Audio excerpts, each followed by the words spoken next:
Hi, I'm Diane Dayton, and we're at the 18th Annual VF Outlet Berks Jazz Fest in Reading, Pennsylvania. With us right now, keyboardist, songwriter, musical director with Dave Koz, Brian Simpson. Hi, Diane. Hi, thanks for being with us today. My pleasure. Thanks for making it work into your crazy schedule. Yeah.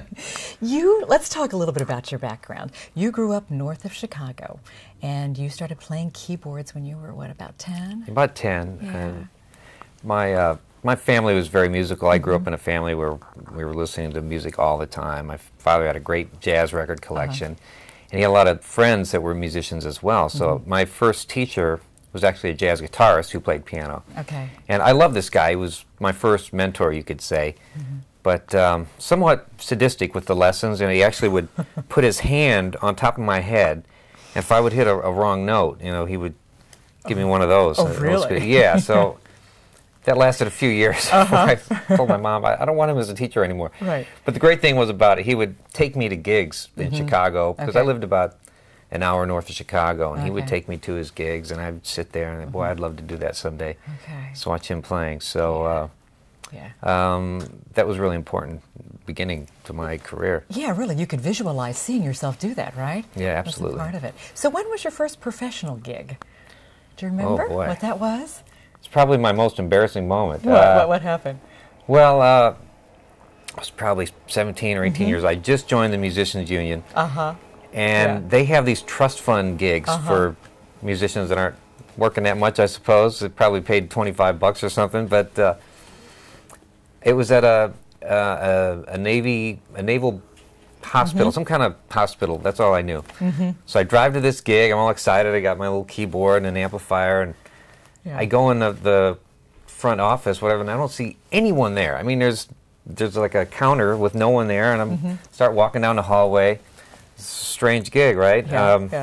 And I see someone lying on the floor. It looks like a dead body or someone passed out. I'm like, this place is really weird. I keep walking around. I see some zombies walking around. Like, what is this? It turned out to be a mental hospital. Oh my heavens! Really? Yeah. So that was my first show. Of course, they were a great audience, but that was my very first gig. All right. Well, that's a way to start it, isn't it? Well, you've had some interesting opportunities in your lifetime as a musician too. Jazz is a passion for you, but you've done a lot in the pop market, haven't you? Yeah. Well, I was in college. I went to Northern Illinois University, and I was in the jazz ensemble and wrote songs for a big band, and I was really into traditional jazz, but I knew once leaving college, for the kind of career I wanted to seek out, I wanted something a little more fresh, you know, so I decided to move to Los Angeles and take a try at that. The closest thing to what I did, I thought, was that fit musically was R&B. Okay. So I just started looking in the want ads for any band wanted an R&B keyboard player, and just did little gigs around town until I got an opportunity to audition for Tina Marie. Okay. You know, used to work with Rick James. And, oh, sure. And I, through a few callbacks, I got the audition, actually got in the band. Cool. And that was the start. The toughest thing is to get that first gig, because until then everybody says, you know, well, who's he played with? Right, and, right. He plays with himself. I don't know. Yeah, right. But so once I had that, it didn't look back. I ended up going to work with Sheena Easton for many years. Okay.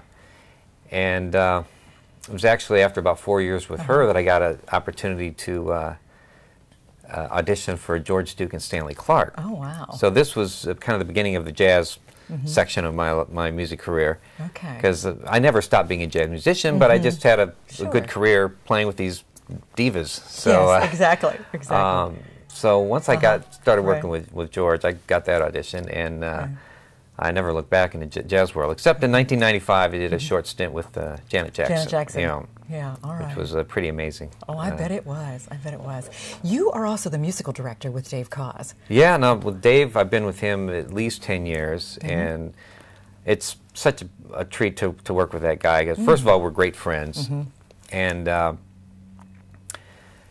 I have a lot of admiration for the guy. His work ethic is amazing. He's so committed to what he does, and yeah, just in so many ways, a very generous person, and even on stage, he's one of the best performers I've worked with, and he's just a great guy too. Oh, that's good.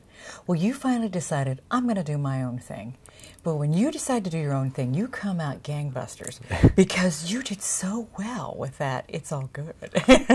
Yeah, Tell me about that. The year was, 2005, and it was actually through a record company that Dave is part of the one of the owners of. It's called Rendezvous Music, and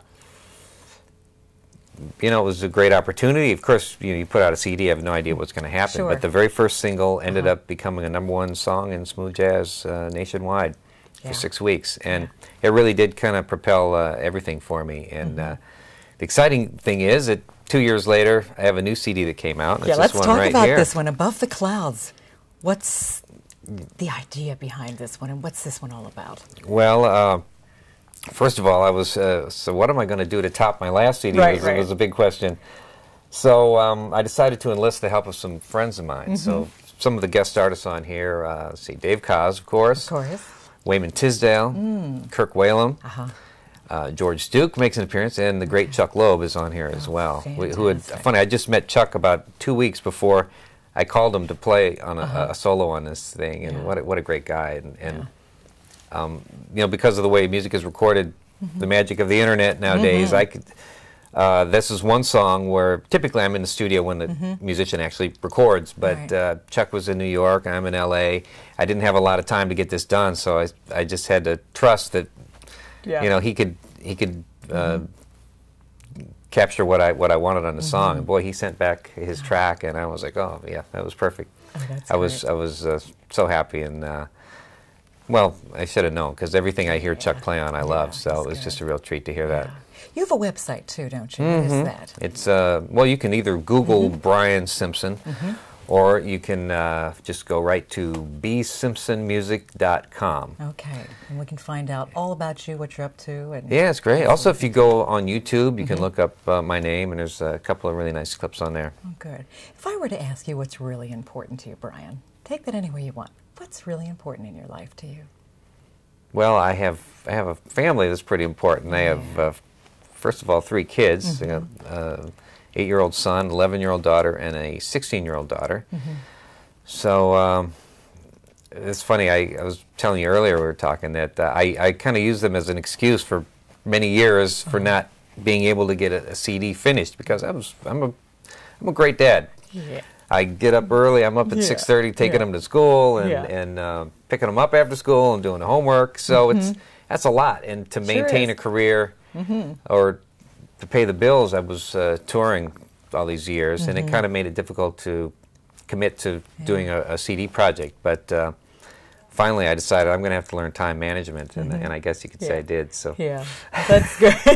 That's but good. that's what I do it for. It's my kids. That's what you do. Well, that's it. Thanks so much for taking time just to let us know a little bit more about who you are, the man behind the music. So good to talk to you, Brian Simpson, and we're coming to you from the Berks Jazz Fest in Reading, Pennsylvania.